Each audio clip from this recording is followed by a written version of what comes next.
বিপদ যেন পিছু ছাড়ছে না সালমান খানের। একের পর এক হুমকিতে বাড়ছিল আতঙ্ক।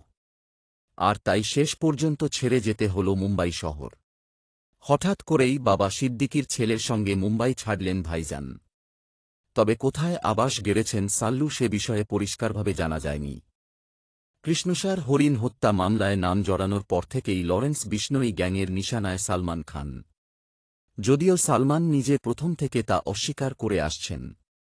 বাবা সিদ্দিকীর মৃত্যুর পর একের পর এক প্রাণনাশের হুমকি।